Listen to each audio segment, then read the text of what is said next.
I sent an email to all the senators afterwards when I came back with a link to an interview with the Lord Mayor of Windsor City, which has a population the same size as County Cork, more or less. And they had a review, an independent review of water fluoridation over the last 12 months. And they sought submissions and got 180 submissions, and I was asked by a group in Canada to put in a submission based on my observations, and I did. All of the councillors in the City Council read it, and they were seriously lobbied by the Health Canada with regard to not stopping fluoridation, and they brought in all their experts, and independent experts came in, and independent testimony was given, oral testimony there. And they voted overwhelmingly to stop fluoridation after 51 years in Windsor. And the Lord Mayor, who's a biochemist and a lawyer, said afterwards that they made the best decision based on the best advice in the best interest of the public. And you won't hear about that in the news now. And in the same week, Cairns in Australia stopped water fluoridation. There's been a whole pile of like dominoes around the country, or around the world at the moment, where citizens groups are standing up and realising what the significance is. And you'll see why in a second. But in Ireland, there's no response. This is the report I did on the expert body. They did a review. They got one dentist, Joe Mullins, to do a review of my report. And it's obviously been weird. And rather than address, when they did their review in 2002, they had 1.5 pages dealing with the human health impacts of fluoride. Like 350 pages. And half of it is dealing with human health impact of fluorides. And 1,217 studies referenced in it. And all he did was go through it to try and find something that he could trip me up on. Of course. And he claimed, which was used in the Senate during the week, that there were studies that I had misinterpreted the findings of the authors, and therefore my evidence was unreliable. Oh, that's right. And he gave the only two examples that he gave of it. And I responded with a 48-page report within 2 weeks that I sent by courier to the government, to the Minister for Health and others, highlighting refuting their claims and providing factual evidence demonstrating their misrepresentation of scientific facts. And I had over 100 references in there for each subject area. And I got no response. Nothing. It's like, did anybody read this? But because their official review of my report is still there, it's on their website. It's like, they're not going to deal with this, because this report highlights the fact that they are completely lying, that they're providing deliberately misleading information to show that water fluoridation is safe. It is criminal what they're at, to be honest with you. Why would they do it deliberately? Why? To protect their own assets, really, because the lie is so big now for them that they can't go back on it. Yeah, other places have done that. They have, but other places probably have a populace that is not as apathetic as the one that we have in this country. Yeah. Which is because fluoridation is the problem. Yeah. It's partially, and I'll explain why, how that is in a minute. Have they ever been sued? There was a case supposed to be brought in 2000 by a number of dentists, but that went silent. I can only assume that their dental licenses may have been threatened to be taken off them if they did anything, which has happened in other countries. Because if you're a dentist in Ireland, you have to promote water fluoridation. Yeah, and I sue. Pretty much. There's a lady in the audience here who's taking a legal action in a year. Good. I'll give Ashley an introduction later. So this was a report that I put together based on Ashley's mother. Actually, she was told by the chief water engineering Carrick Council that it was full spar we were putting into our water supply. Yeah. There's no ground in it. Naturally occurring. Naturally occurring. I didn't realise you were there. So I went, oh my God, I'm going to have to address this. So I produced this report highlighting what's in hydrofluoric acid, how it's manufactured, all the contaminants that are in it. And I sent that out to all the TDs, all the senators, to the EPA, to everyone you could possibly imagine. And I got no reply to that one either. What's the difference between that and fluoride? Is that just the full chemical name for it? I'll show you how I'll go through it. So that's the full chemical name for it. Now, in Ireland, they've tried to say it's not hexafluoroacetic acid we're putting into our water supply, it's fusidic acid. It's the same thing. They're just different acronyms for the same chemical. In terms of what's in it,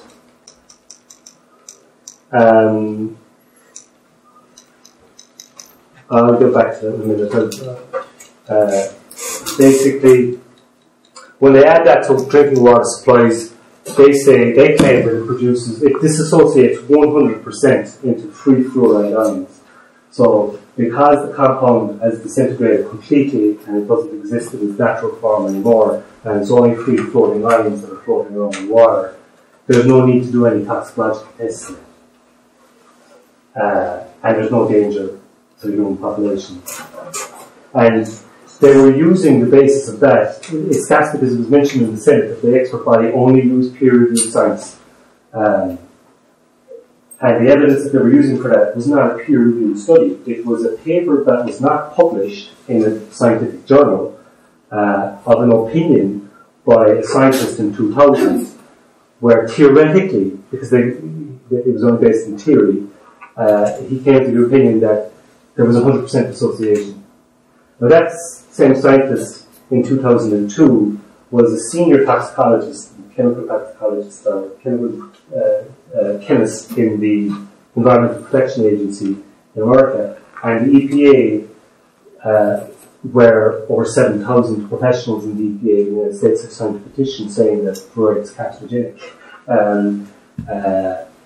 which we never hear about in Ireland either, and have been lobbying to try and get it removed in the United States for the last 20 years, but the senior management, who are not scientists and bureaucrats, are not accepting their evidence, and some of them got sacked, they got rehired, law cases against the management and won, and it's been a battle, a ferocious battle over there. But to get back to where I was in regards to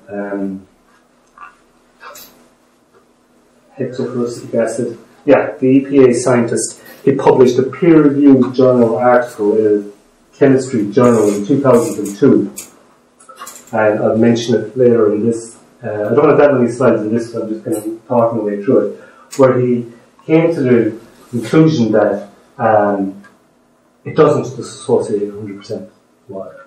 In fact, they're not even sure what types of compounds will be created when it's added to water.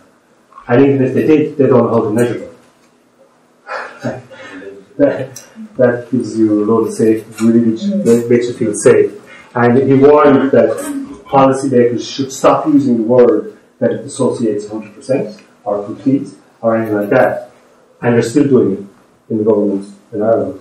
The expert body are still saying the same stuff. And again, they're ignoring peer-reviewed science, which is showing that they haven't the truth they're talking about. So they keep saying water fluoridation is both safe and effective. To do that means that it poses no safety hazard whatsoever to the public, right? That it's not going to damage your teeth or your body or anything else.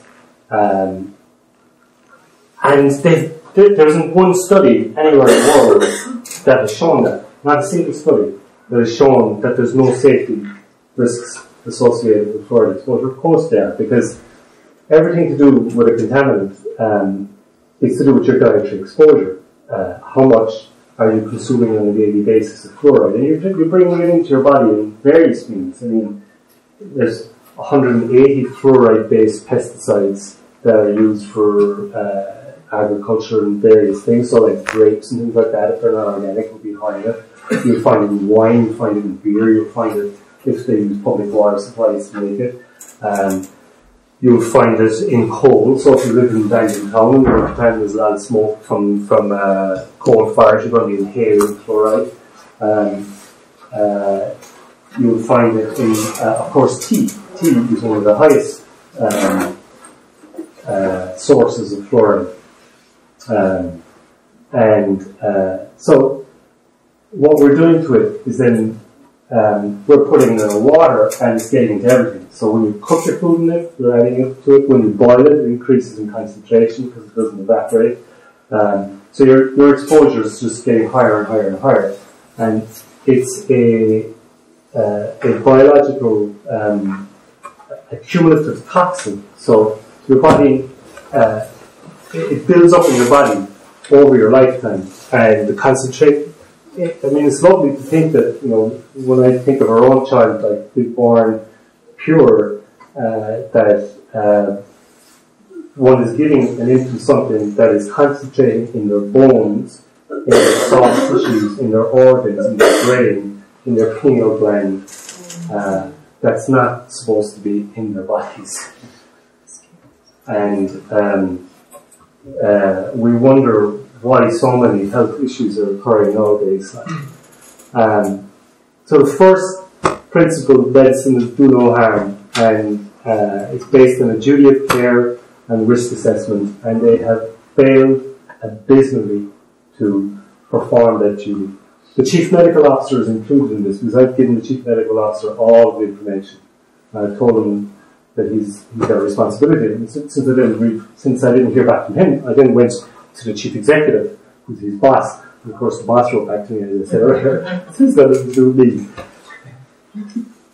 So here, I'm just going to give you some quotes, right? Now, the National Academy, these are just quotes from the National Academy, right? But I tagged these for David Norris in case he wanted to use it in the Senate, because I said you just open the book and read some of the things that they found.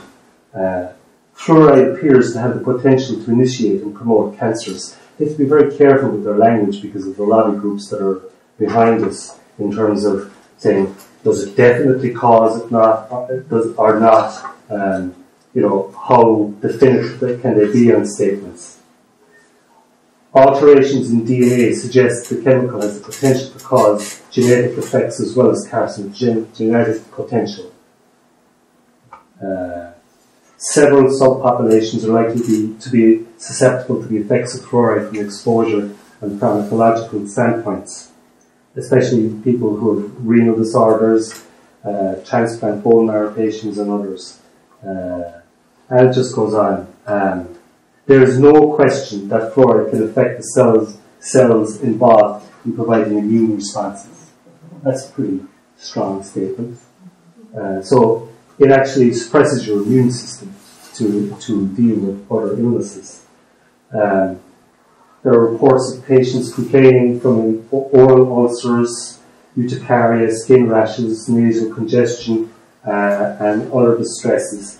These patients might be sensitive to the effects of silica fluorides in their drinking water.